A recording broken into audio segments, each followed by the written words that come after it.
네, 우리 졸업한 고3들은 처음은 아니지만 또 정식적으로 순서가 있는 2부 예배는 처음이어서 아마 조금 순서들이 어색할 수 있을 것 같습니다. 그러나 이제 함께 예배 드림을 통해서 우리 재건 서울 대방교회 한 일원으로서 계속해서 함께 성장해 나갔으면 좋겠습니다. 네, 오늘은 24년도 이제 마지막 주일 예배를 드립니다. 24년도를 돌아보았을 때에 좋은 일도 있었지만 또 힘들고 어려운 일도 많았을 것입니다. 또 지금 우리나라 국가적으로 경제나 또 정치가 많이 혼란스럽기에 또 여러 가지 좀 답답한 상황이 이어질 수도 있습니다. 그런 하나님께 감사하고 또 이제 남은 며칠을 은혜 가운데 잘 보내심을 통해서 24년도가 마무리되기를 소망합니다. 그리고 더 나아가 하나님이 새로운 25년도를 주실 때에 24년도와 모든 것이 다 연결될 수 있지만 또 하나님은 새롭게 하나님 일들을 행하실 것입니다. 우리 가운데 행하실, 또 교회 가운데, 한국 가운데 행하실 것을 기억하시고 또 소망 가운데 25년도를 맞이하시기를 주님의 이름으로 축원드립니다. 이제 오늘은 야곱에 대한 이야기의 이제 마지막이 됩니다. 야곱은 태어날 때부터 형의 뒤꿈치를 붙잡음을 통해서 그가 이제 경쟁하며 하나님의 복을 누리려고 했던 사람이었습니다. 그래서 그의 이름이 속이는 자, 뒤꿈치를 붙잡는 자라는 이름이었습니다. 그리고는 아버지를 어머니와 함께 속이게 되고 아버지와 다툴 뿐만 아니라 또 이제 외삼촌 라반과 다투고 더 나아가서는 이제 하나님과 싸워서 이기려고 하는 것을 포기하지 않았던 사람입니다.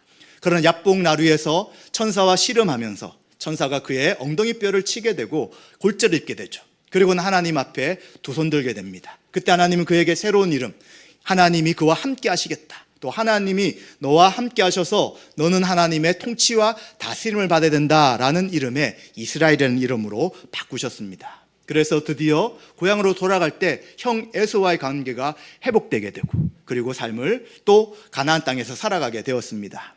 그런데 그것으로 끝이 아니었죠. 또 그곳에서 큰 일이 일어나게 되고 또 베델에 가서 또 다시 하나님 앞에 예배드림을 통해 하나님이 그와 함께 하시겠다는 분명한 약속을 하셨습니다.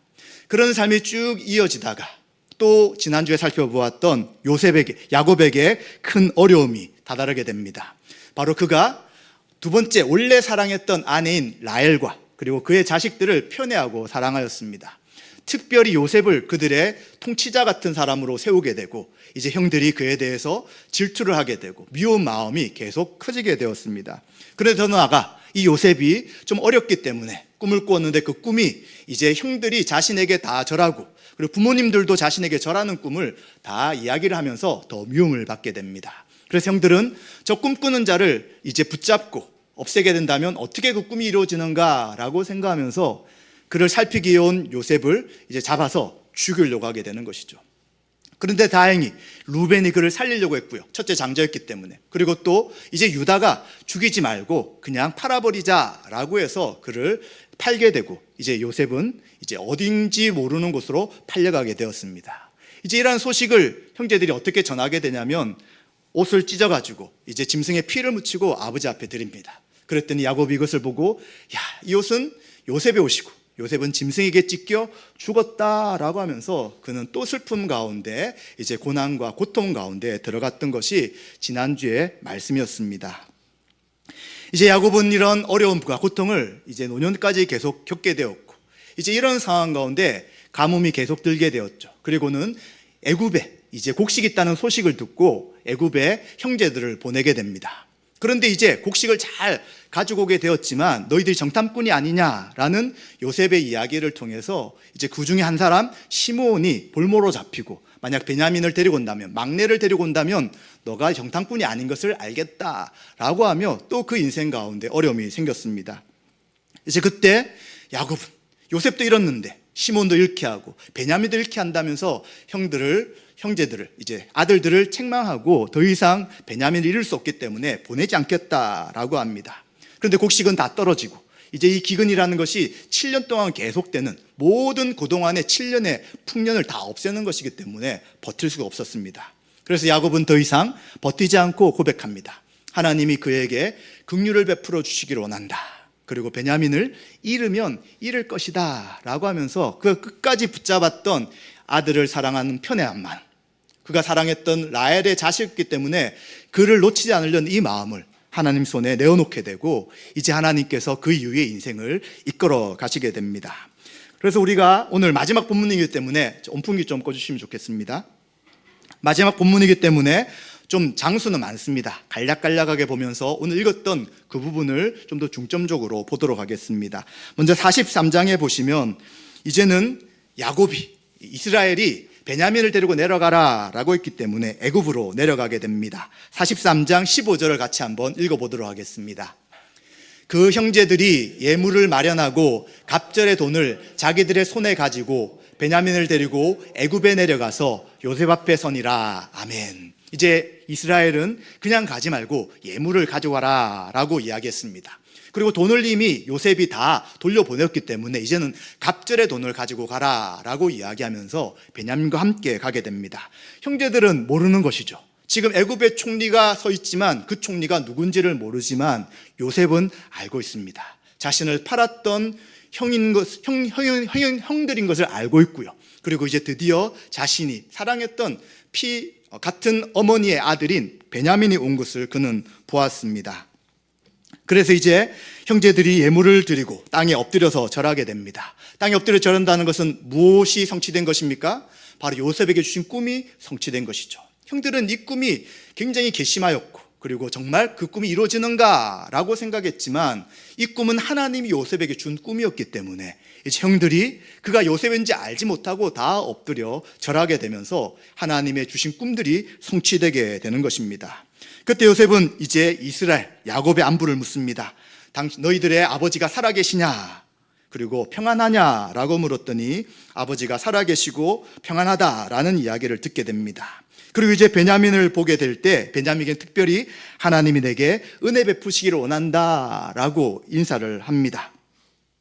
그리고는 이제 자신의 사랑했던 아우 요셉이 이 베냐민을 만났기 때문에 그 마음이 북받쳐 오르게 되고 그리고 이제 우는 것을 보여주지 않아야 되기 때문에 다른 곳에서 울고 얼굴을 씻고 다시 돌아오게 됩니다. 요셉은 17세 노예로 팔려가게 됩니다. 그리고 지금 그가 왕 앞에 설 때가 창세기 41장 46절에 보시면 30세다라고 이야기합니다. 그리고 45장 6절에는 지금 이 기근이 2년이 지났다고 이야기하기 때문에 이 날을 계산해 보면 지금 요셉과 베냐민이 헤어졌던 시간이 15년이 되는 것입니다. 그는 죽음의 고비가 있었고요. 그리고 또 애굽으로 팔려가서 종살이를 하게 되고요. 그리고 누명을 씌워서 또 감옥에 들어가게 되고요. 이제 꿈을 해석해 주었지만 그 꿈을 해석받아서 복직된 신하가 또 요셉을 잃어버린 시간도 있었습니다. 그리고 드디어 바로의 꿈을 꿨지만 꿈을 아무도 해석하지 못하기 때문에 드디어 바로의 꿈을 해석하게 되고 이제 바로를 통해서 그가 애굽의 총리가 되어 7년의 풍년을 잘 준비하고 이제 더 힘든 7년의 흉년을 준비하도록 그가 총리가 되게 되었던 것이죠. 이 수많은 15년의 시간 동안 만나지 못했던 이 베냐민으로 인하여 그런 눈물을 흘리고 그러나 이제 표를 내지 않습니다. 근데 이제 형들에 대해서 테스트를 해야 되는 것이죠. 이들을 용서할 것인가? 아니면 이들이 과연 어떻게 변화되었는가? 그래서 형들에게 자신을 드러내지 않고 이제 모른 척하면서 시간을 지내게 됩니다. 이제 44장으로 넘어가게 되면 이제 이러한 형들과 요셉 사이의 갈등이 위기가 고조되게 됩니다. 이제 양식을 자루에 다 담아주게 되고 그리고 또 그들에게 돈을 같이 집어넣어 주었습니다. 그리고는 또 몰래 베냐민 자루에 은잔을 집어넣게 됩니다. 그리고는 이제 그들은 그 다음날 잔치를 다 마치고 평안히 이제 고향으로 돌아가려고 할 때 이제 문제가 생기게 되는 것이죠. 요셉은 청지기에게 그들에게 찾아가서 이 은잔을 찾아오라고 이야기하게 됩니다. 44장 3절 6절에 보시면 이제 이 성읍을 나갔지만 멀리 가기 전에 그 청지기가 도달하게 됩니다. 그리고는 선을 행했는데 너희들은 왜 우리 주인에게 악을 행하느냐라고 하면서 그들을 세우게 됩니다. 이제 형제들은 도대체 무슨 일인지 알지 못하는 것이죠. 근데 이야기하는 것은 우리 주인이 소중하게 생각하는 은잔을 너희들이 가져간 것이다 라고 하면서 이제 그들에게 죄를 묻게 됩니다. 그때 이제 만약에 이것이 나타난다면 우리와 그리고 베냐민은 우리 모든 사람은 종이 될 것입니다 라고 하고 우리는 아무도 이것을 가져가지 않았습니다 라고 그들은 이야기를 하게 됩니다. 그런데 44장 11절에 이제 자루를 풀게 되고 그 자루 속에서 베냐민의 자루 안에 은잔이 발견되게 되었습니다. 이제 너무 깜짝 놀랐죠. 바로 직계 직계에 있는 가장 높은 이 총리의 것을 훔쳤다는 것이 되기 때문에 이들은 옷을 찢고 다시 짐을 싣고 성으로 다시 되돌아오게 되었습니다. 그리고는 이들은 변명을 해야 되는 것이죠. 우리가 훔치지 않았다는 것을 이야기해야 되는데 은잔이 베냐민에게 발견되었기 때문에 변명할 수 있는 상황이 되지 않습니다. 그래서 창세기 44장 30절과 34절에 보시면 이제 형제들을 대표해서 유다가 이제 요셉 앞에 서서 이 상황에 대한 변명을 하게 됩니다.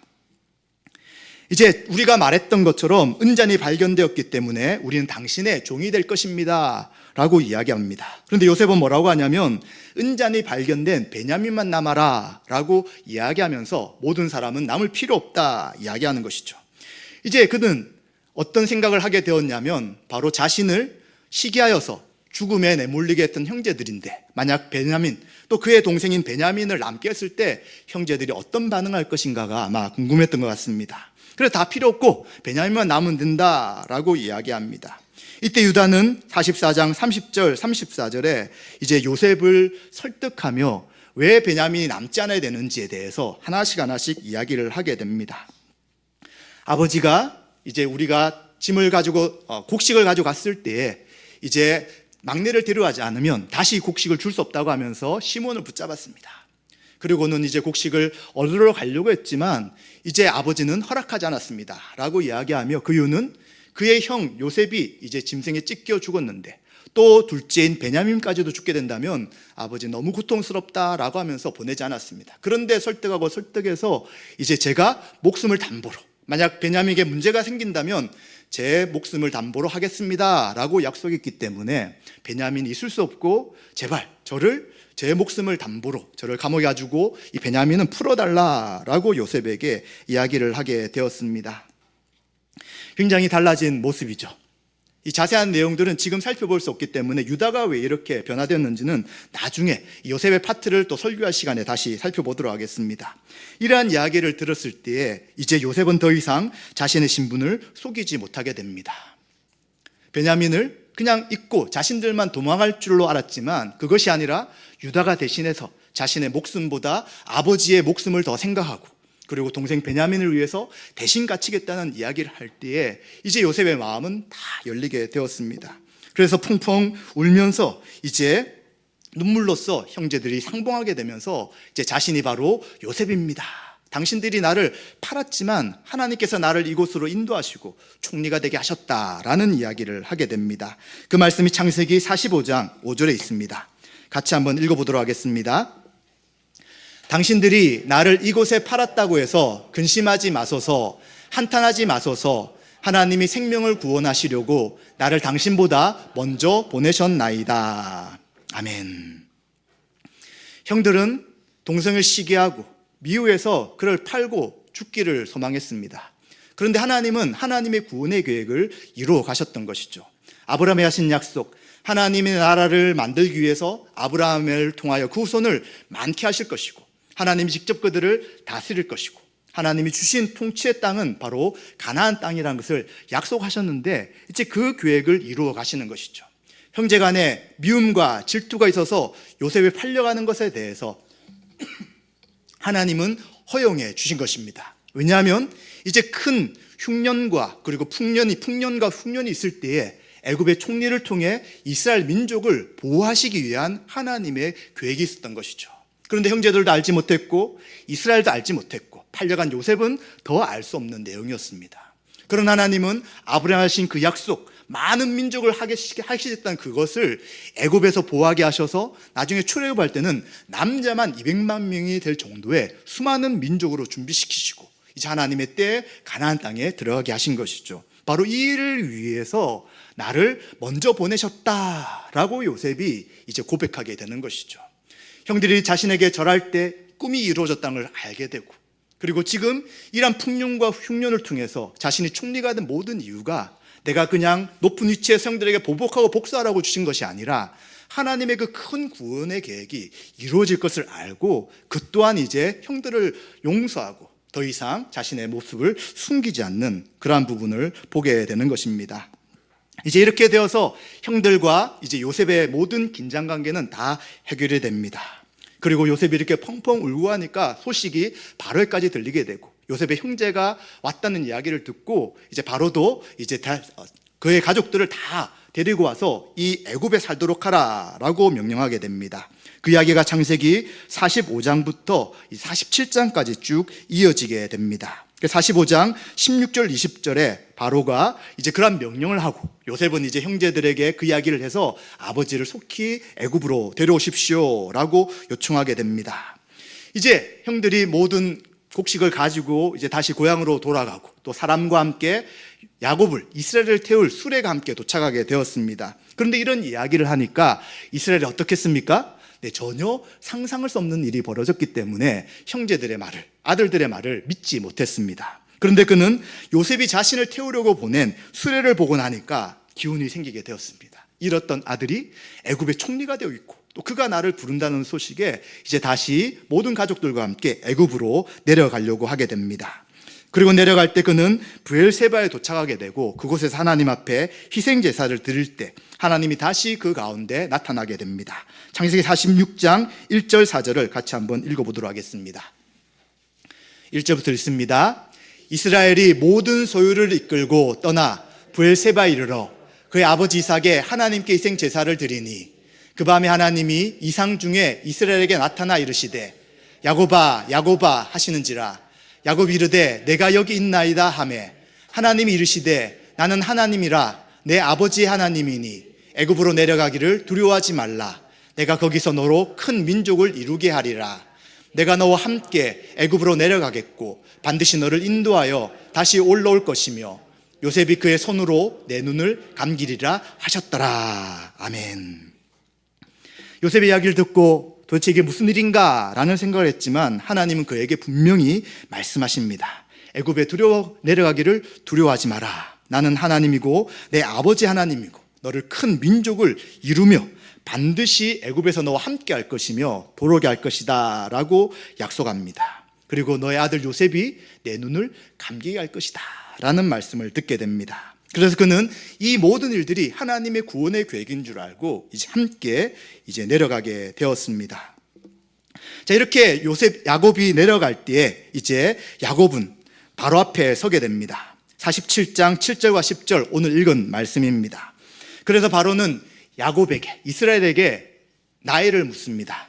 아마도 나이가 좀 궁금했던 것 같습니다. 그런데 뭐라고 하냐면 제 나이가 130입니다 라고 이야기합니다. 지금으로 말하면 굉장히 많은 나이지만 그 당시는 그렇게 많지 않았던 것 같습니다. 그래서 뭐라고 이야기하냐면 나의 조상들에 비해서는 별로 나이가 많지 않습니다. 그런데 저는 인생을 험악하게 살았습니다.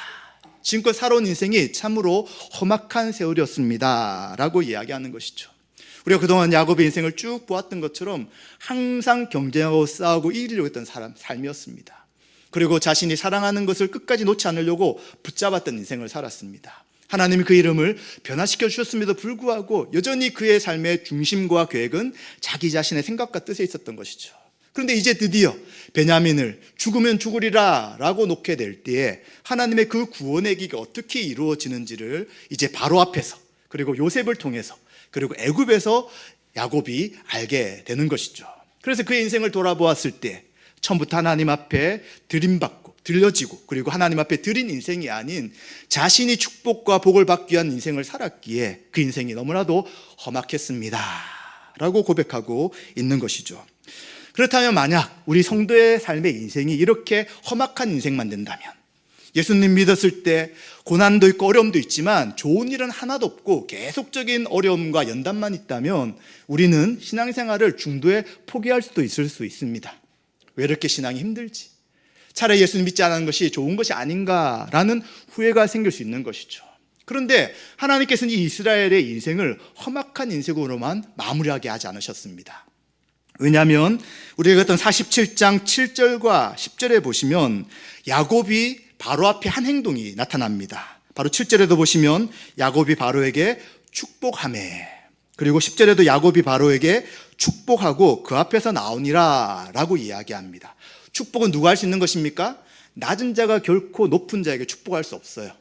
높은 자가 축복할 수 있는 것이고 또 하나님의 사람만이 축복할 수 있는데, 야곱은 놀랍게도 그 당시 가장 강대했고 또 이제 기근과 풍년 가운데서 오직 곡식을 가지고 있는 곳이 애굽이었기 때문에 더 강력한 나라가 애굽인데, 그 애굽의 왕을 축복한다는 것은 그가 존귀한 존재가 아니고서는 할 수 없다는 것을 우리는 생각해야 되는 것입니다.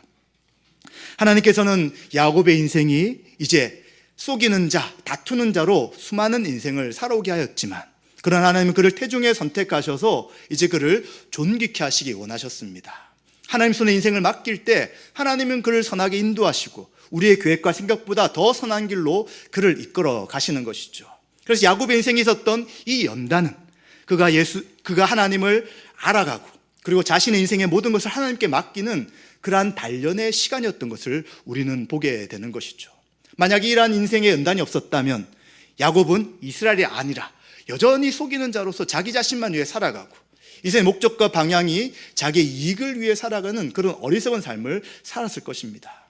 그러나 하나님은 야곱을 그렇게 두지 않고 그를 이스라엘로 바꾸시며 이제 이스라엘 이름에 합당한 자로서 연단될 수 있도록 그가 사실 많은 사람이 겪지 않아야 될 수많은 일들을 이 이스라엘은 겪으면서 드디어 바로 앞에 섰을 때 바로를 축복하는 자로 존귀케 된 것을 우리는 생각해 볼 수 있는 것입니다. 바로는 왜 그 축복을 그냥 순순히 받았을까요? 내가 이 이집트의 왕인데 감히 너가 나한테 축복한다 라고 말할 수 있었지만, 그는 이미 요셉을 통해 하나님이 요셉과 함께하는 것을 알았습니다. 그리고 그가 꿈 그대로 7년의 풍년과 7년의 흉년이 있었고, 또 이 일을 통해서 요셉을 통해 하나님 어떻게 전 세계를 다스리는 전능하신 하나님인지 그는 알고 있었기 때문에 이스라엘이 그에게 축복할 때 그는 아무런 꺼리낌 없이 그 축복을 받게 되는 것입니다. 마찬가지입니다. 우리 성도의 인생 가운데 예수님 믿고 살아갈 때, 예수님 믿기 전에는 자기 자신을 위한 인생을 살았을 것입니다. 다른 사람을 생각하거나 또 다른 사람에게 하나님이 누구신지를 전하거나 하나님의 복을 전달하는 역할은 하지 못했을 것입니다. 그러나 이제 성도의 삶은 예수 그리스도를 믿는 믿음 그 순간부터 우리의 삶과 인격이 변화되게 하여 주시고 하나님을 만나서 우리의 인생을 존귀케 변화시켜 주셨습니다. 그래서 이제는 다른 사람들에게, 내 인생이 아니라 다른 사람들에게까지 하나님의 은혜와 사랑을 전하는 그러한 존재가 되게 하시고, 그리고 우리가 그러한 삶을 살도록 하신 것을 우리는 기억하게 될 것입니다. 한번 예수님 믿었던 그동안의 삶을 생각해 보십시오. 예수님 믿음이 우리는 가정에서 가족들에게 하나님의 살아계심과 또 하나님의 복을 전하는 역할을 하였을 것입니다. 또 주변에 있는 많은 지인들에게 예수 그리스도를 믿기 전의 모습이 아니라 하나님이 살아계시며 또 나를 통해 역사하실 그 하나님이 누구신지를 전하는 축복의 삶을 사셨을 것입니다. 또 마찬가지로 교회 안에서 믿음의 삶을 살아가고 한 가족으로 살아가면서 여러 가지 부딪히는 것, 맞지 않는 것, 또 함께하는 것도 있었겠지만 이러한 과정 속에서 정말 주님을 닮아가며 나로 인하여 많은 사람들에게 존귀케 되며 복을 전하는 삶을 사셨을 것입니다. 어떻게 우리가 이런 존재가 되었습니까?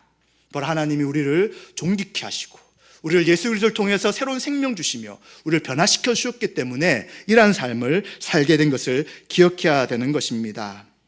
따라서 우리는 어떤 존재입니까?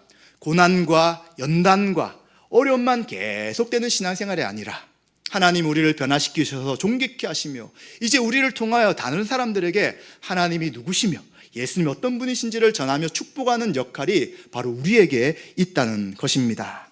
따라서 우리를 이렇게 존귀한 존재로 바꾸신 이유는 우리를 통하여 하나님이 영광 받으시기 위한 것임을 우리는 기억해야 되는 것입니다. 바로 하나님의 하나님 되심이 우리의 인격 가운데 드러나는 것이 하나님이 영광 받으시는 것이고요. 하나님이 우리의 이러한 인격을 통하여 많은 사람들을 통하여 정말 하나님이 살아계시구나 하는 것을 통해 영광 받을 수 있기 때문입니다. 따라서 우리의 신앙의 여정이 결코 평탄하지는 않을 수 있지만 하나님 우리보다 우리를 더 잘 아시며 우리를 선하게 인도하신 분임을 기억하시고요. 그 하나님이 지금도 우리의 길을 이끌어 주시며 또 하나님의 계획 가운데 우리를 지도하신다는 것을 기억하시면 좋겠습니다. 그러기 위해서 우리는 어떻게 합니까? 우리 삶에 있는 연단에 대해서 하나님 앞에 맡게 합니다. 내 생각으로 끝까지 붙잡으려고 하는 인생의 생각과 계획과 뜻을 하나님 손에 놓고요. 이제는 하나님이 원하신 방식으로 나의 길을 인도해 달라고 내 길이 아닌 하나님의 길을 살아갈 수 있도록 하나님 앞에 의지하는 것이 바로 믿음의 삶이 되는 것이고요. 그것이 바로 우리가 연단받는 위기라고 생각할 수 있는 것입니다. 따라서 우리는 하나님 나라의 백성으로 부른 이 구원받은 삶이 얼마나 가치 있는지를 기억하시고요. 이 가치 있는 삶이 결국은 어느 시점에 우리가 존귀한 존재가 됐다는 것을 알게 하시고, 또 우리를 통해서 주님을 알지 못하는 자들에게 그 복이 전달되는 믿음의 삶을 산다는 것을 기억하시고, 혹시 인생 가운데 고난과 어려움과 힘듦이 있을지라도 낙심하지 마시며 믿음의 삶을 살아가시기를 소망합니다. 올해 저희는 마지막 주일 예배를 드리고 있습니다. 이제 24년도를 잘 마무리하시면 좋겠습니다. 어떻게 하는 것이 마무리하는 것입니까?